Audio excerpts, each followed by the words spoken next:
Eu sou humano e, portanto, nada do que é humano me é estranho.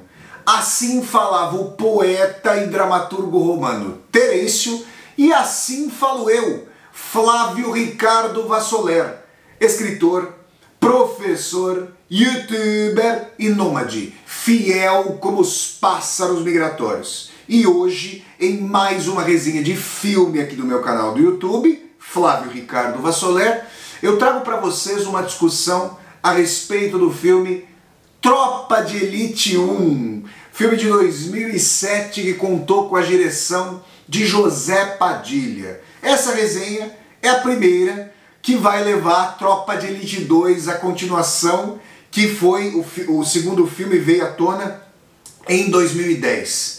De Tropa de Elite 1 para Tropa de Elite 2, o ator Wagner Moura, que interpreta Roberto Nascimento, passa de capitão do Batalhão de Operações Especiais da Polícia Militar do Estado do Rio de Janeiro, o BOPE, para coronel.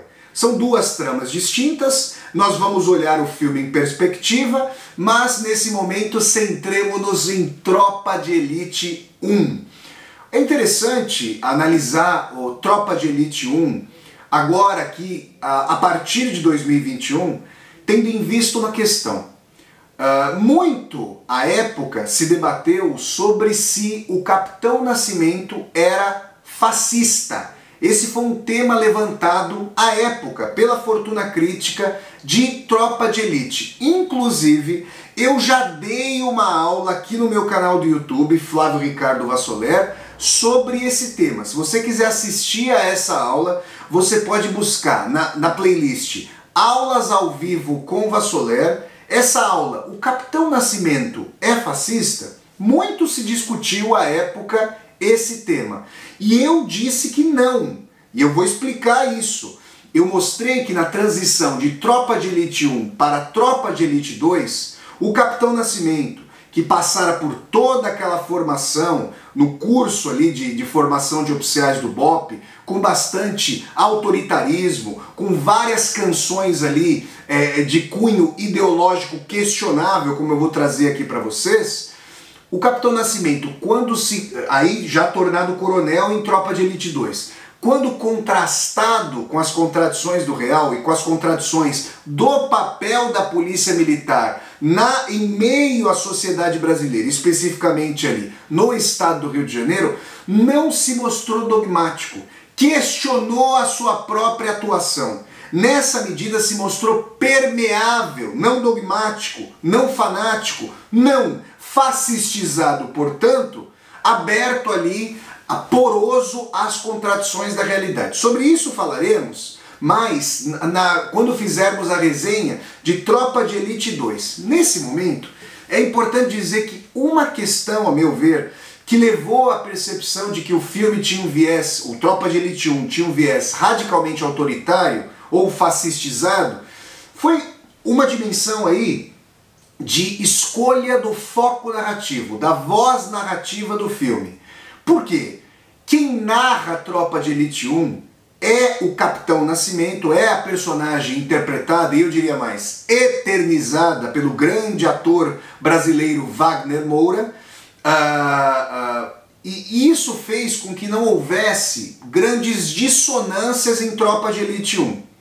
Considero que, estou dizendo isso como impressão, não li entrevistas do roteirista, o Braulio Mantovani, nem do diretor José Padilha nesse sentido, mas considero que, me parece possível dizer, que o diretor e o roteirista talvez tenham sentido as críticas, fazendo com que o filme tenha sido lido por parte dos espectadores e espectadoras como um filme direitófilo, Tropa de Elite 1, e colocaram uma voz dissonante em Tropa de Elite 2. Em Tropa de Elite 2 nós continuamos a ter Roberto Nascimento, agora Coronel Nascimento, como um dos narradores, mas existe uma voz dissonante que é a voz do deputado Fraga, que faz ali, que encarna da vida real o atual deputado federal Marcelo Freixo, que é potencial candidato ao governo do estado do Rio de Janeiro. Então aí nós temos um contraponto. Em Tropa de Elite 1, não. Esse contraponto não está presente. De tal maneira que poderia parecer que o filme faz uma apologia às posições do Capitão Nascimento. E quais são as posições do Capitão Nascimento? As posições decantadas no Tropa de Elite 1 do Capitão Nascimento são posições que meio que o tornam, ou na verdade o tornam, porta-voz do Batalhão de Operações Especiais da Polícia Militar do Estado do Rio de Janeiro. Então, por exemplo, no combate ao tráfico de drogas, centra-se a dimensão do combate à venda da droga, por exemplo, em comunidades carentes no Rio de Janeiro. Mas aí seria importante perguntar o seguinte: essa droga é produzida no Rio de Janeiro? Nós sabemos que não. Essa droga, segundo as pesquisas informam, elas vêm de outros países aqui da América do Sul. Por exemplo, da Bolívia, do Paraguai. Essa é uma droga importada. Ô Flávio, se a droga é importada, como é que ela chega até o Rio de Janeiro? Bom, ela chega de avião? Pode haver um contingente. Ela chega pelas estradas? Certamente. Mas espera aí, o Brasil não tem policiamento de estradas e fronteiras? Bom, podemos falar da porosidade, mas de qualquer maneira, grandes cúpulas dentro do Estado precisam estar coniventes ou precisam estar, digamos, no mínimo fazer uma vista grossa para que haja essa distribuição. Então nós estamos falando de todo um complexo do tráfico de drogas, cuja ponta de venda, no caso da cidade do Rio de Janeiro, está voltada para as comunidades, mas não só para as comunidades. Nós sabemos que as comunidades, aquilo que no Rio de Janeiro se chama boca de fumo, em São Paulo se chama biqueira, são as expressões ali para os pontos de venda de droga, que existem esses pontos, mas existem outras formas para consumidores e consumidoras de droga de alto padrão não irem até as biqueiras e receberem eventualmente nos locais mais abastados em que vivem. Por que essas discussões não são feitas? Porque justamente a escolha do foco narrativo em Tropa de Elite 1 se voltou para a figura do Capitão Nascimento. E aí há uma dimensão de que a repressão ao tráfico de drogas implica justamente a extinção do tráfico de drogas. E eu quero chamar a atenção para vocês para o fato de que o Capitão Nascimento tem uma esposa, sua esposa, a Rosane, está grávida no filme, né? E aí a esposa demanda do marido: você precisa sair do BOPE, porque é muito perigoso trabalhar no BOPE, porque se fazem operações ostensivas e você pode ser morto numa operação dessa. Então eu quero que nosso filho tenha um pai, portanto eu quero que você saia do BOPE. A história, então, o micro-enredo, né, o enredo ali das personagens, é a história de o Capitão Nascimento encontrar um substituto para a sua posição ali no BOPE. E nós temos duas personagens, o Neto e o André Matias, que são grandes amigos e que entraram para a polícia como aspirantes a oficiais. São os aspiras, como se fala ali, os aspirantes a oficiais. A questão é que ambos honestos, e é isso que o filme mostra para nós, ambos honestos deparam com uma objetividade incrustada no coração da instituição policial, é isso que o filme lhes desvela, de bastantes tendências e práticas à corrupção. E eles não são coniventes com isso. E aí o que o filme nos traz? Que em face das contradições envolvendo altos oficiais lançando mão da instituição policial para os seus próprios interesses privados, grupos encalacrados na estrutura policial, no batalhão em que o Neto e o Matias foram parar, em que eles trabalham, em que eles prestam seus serviços como policiais, eles entenderam que, na verdade, o policiamento de áreas não se dava, por exemplo, em função do levantamento estatístico dos crimes. Tem até uma cena que seria cômica se não fosse trágica. O Matias, que é muito estudioso, que é um rapaz muito estudioso, faz a mancha criminal da área ali de cobertura do seu batalhão ali na cidade do Rio de Janeiro. E ele leva a mancha criminal até o comandante do batalhão.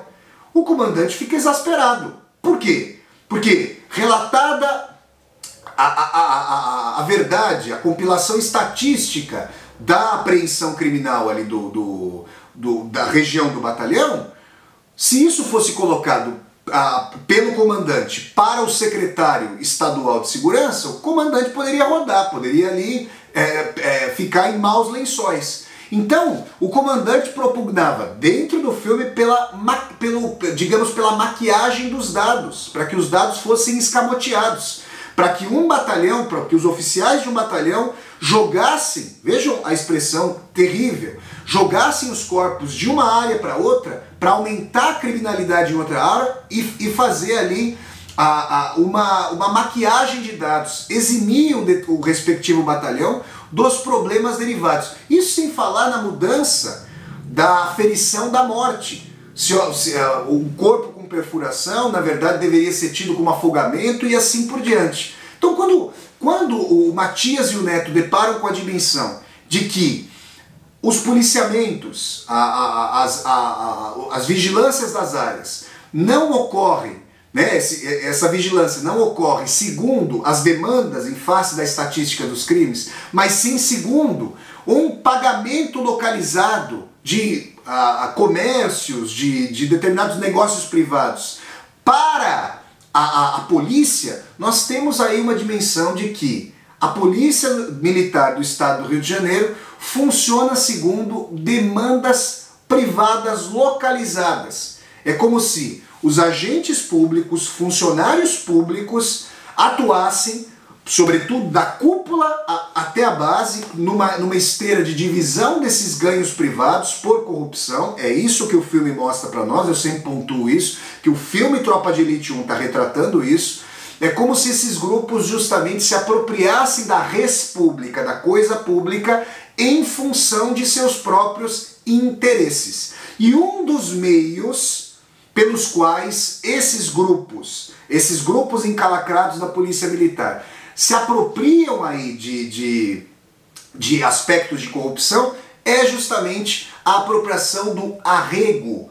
É uma gíria aí para falar do ganho da propina paga pelas facções criminosas do tráfico de drogas para a polícia, para que não haja intervenção do comércio de droga, do trágico comércio de droga, nas bocas de fumo, expressão do Rio de Janeiro, ou nas biqueiras, como se diz na cidade, ao menos, de São Paulo. E aí tem uma questão fundamental. O André e o Matias, deparando com essas contradições, o André e o Matias vão então sentir ali náusea, repulsa, e acabam indo para o curso de formação de oficiais do Batalhão de Operações Especiais da Polícia Militar do Rio de Janeiro, o BOPE. E aí o Capitão Nascimento acaba conhecendo o André e o Matias, que são grandes amigos. E aqui é importante dizer, o André havia entrado na melhor faculdade de Direito do Rio de Janeiro. E fizeram amizade ali, inclusive se tornaram namorado de uma das moças da faculdade. O André tinha uma origem mais humilde, assim como o Matias, e se tornaram ali oficiais da PM. E o André frequentou uma ONG, da qual faziam parte alguns estudantes da faculdade de Direito ali, onde o André estudava. E é interessante o seguinte, o filme tem vários aspectos críticos. Essa ONG era patrocinada por um político, por um senador, um candidato a senador. Então, existe uma dimensão crítica de falar, olha, essas organizações não governamentais, ou essa específica, gente, obviamente não falemos aí em termos gerais, estou pegando um exemplo do filme, poderiam ser esteira de organização eleitoral para que o apoio dado fosse revertido em votos. E isso é sugerido no filme. o que é importante dizer é que nessa ONG se fazem alguns trabalhos sociais, trabalhos para tirar documentos, para fazer exames médicos, e o importante é dizer que um dos estudantes de direito que atuam na ONG tem contato com o chefe do tráfico de drogas da comunidade ali, do morro, da comunidade periférica em que a ONG está instalada, leva a droga até a faculdade e no xerox da faculdade, vocês ouviram bem, no xerox da faculdade, a droga é vendida. Ali, ele recebe ali, supostamente, não tenho como afirmar, mas um tijolo, 2 tijolos de maconha num determinado momento, e essa droga é levada para a faculdade. E aí, num determinado momento, numa das batidas policiais, o Capitão Nascimento, com voz unívoca, depois de outros soldados do BOPE terem alvejado traficantes armados num determinado local da favela, ou seja, matado esses traficantes, o Capitão Nascimento se vira para um rapaz que estava ali entre as pessoas ali e diz que era estudante, e o Capitão Nascimento coloca a cabeça do rapaz no buraco ensanguentado da bala e diz: quem matou esse camarada aqui, esse traficante aqui? E o rapaz diz que havia sido um dos soldados, porque eles haviam atirado do rapaz. Mas o Capitão Nascimento univocamente diz: não, quem matou esse rapaz aqui foi você que é usuário de droga. Você que é estudante, que é abastado, é que está mantendo esse consumo de droga. E eu quero dizer a vocês que isso, que pode parecer imediato, factível, é uma questão aí a ser muito debatida. Qual foi a sociedade, qual foi o povo, a criação civilizacional que não fez uso de entorpecentes na história humana?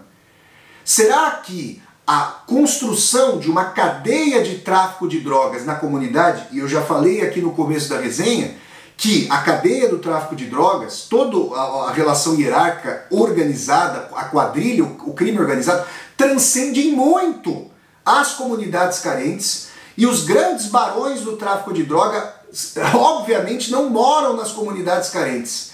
Estão irmanados com estruturas de poder. Se não estivessem, a droga não chegaria até essas comunidades.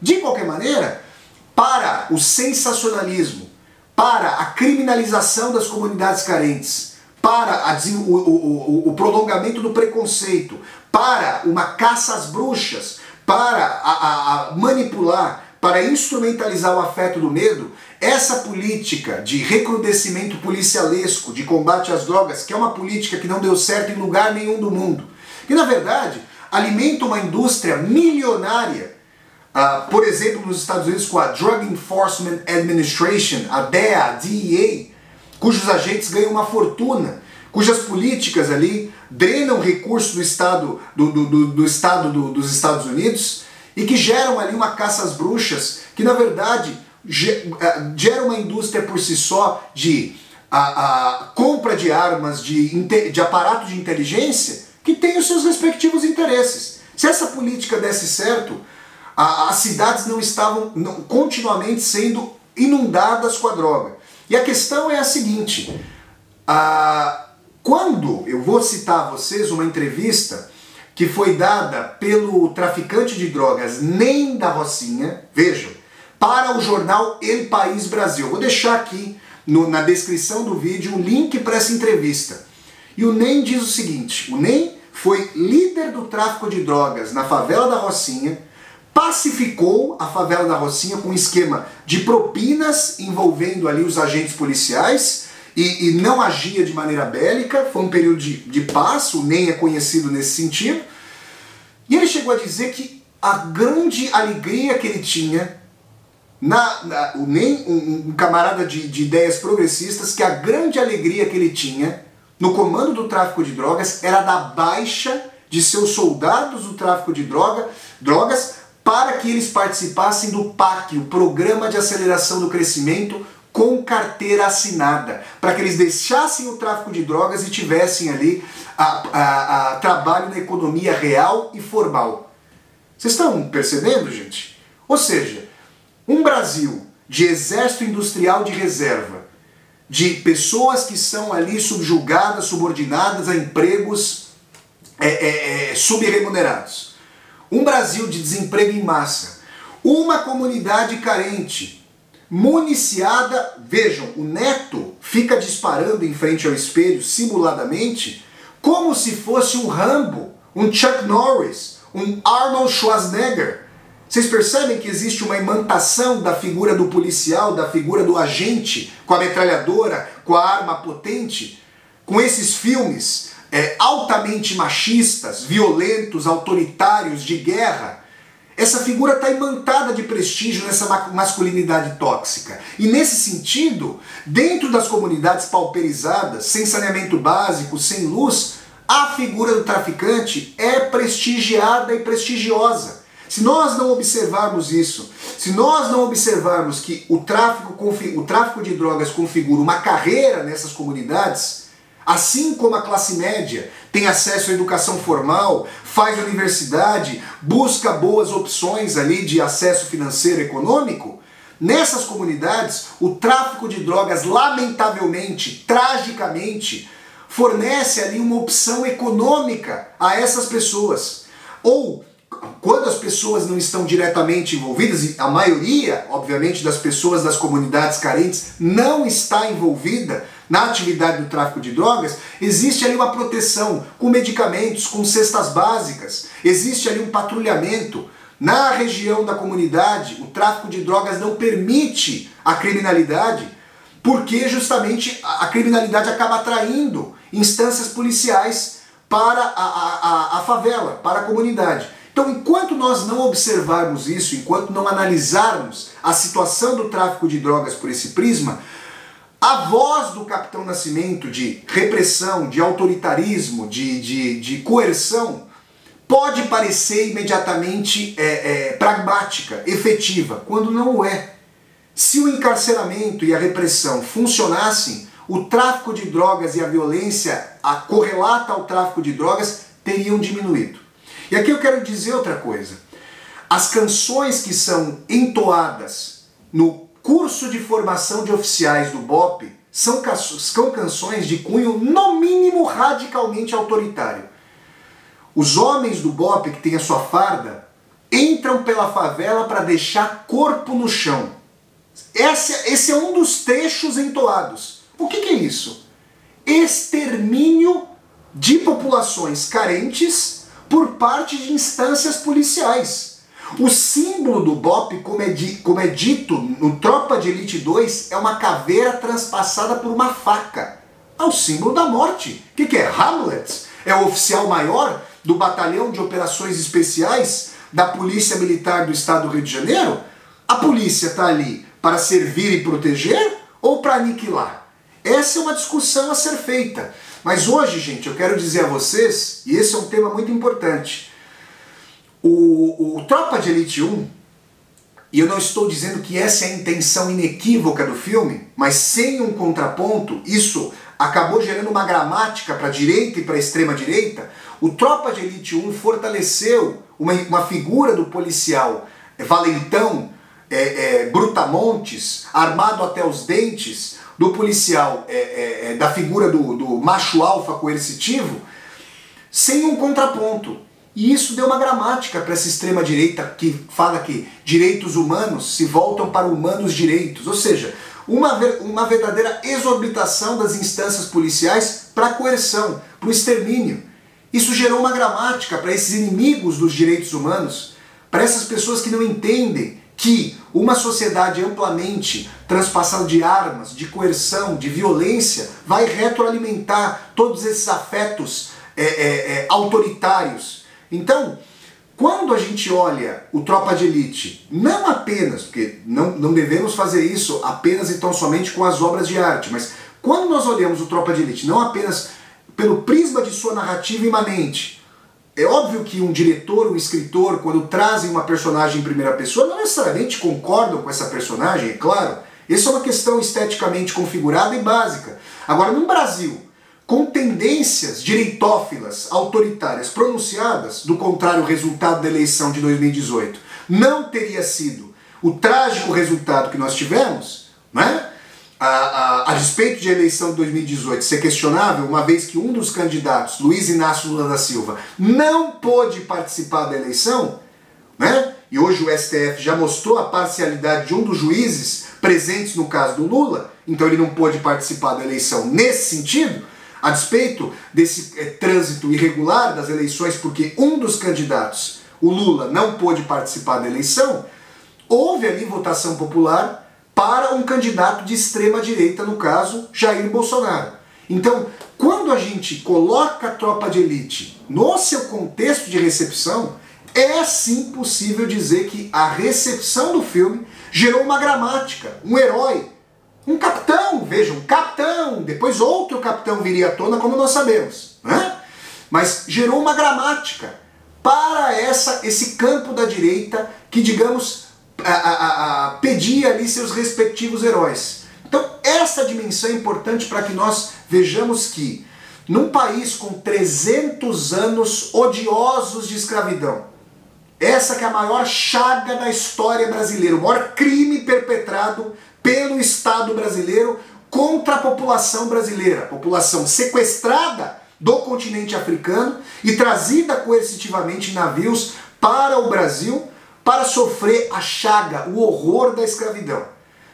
Essa população, os descendentes dessa população, em boa medida, pauperizados, o Brasil com essa formidável miscigenação, com essa formidável pluralidade étnica, mas ainda assim com uma dimensão de criminalização dos mais pobres. E as estatísticas mostram que a punibilidade estatal por parte das instâncias policiais se volta muito mais para a comunidade pobre, carente e de etnia afro-brasileira. Então nós temos aí uma narrativa que faz com que o Estado brasileiro se volte para a coerção, para os números da morte, muito mais para a população afro-brasileira carente, mais pobre. Esses são jovens ali de determinada faixa de idade, homens pertencentes a comunidades carentes e de etnia afro-brasileira. Essa é uma dimensão que precisa ser discutida. Então, quando se fala em Capitão Nascimento, é importante, nós faremos a resenha, que nós pensemos na origem desse sobrenome, Sandro Nascimento.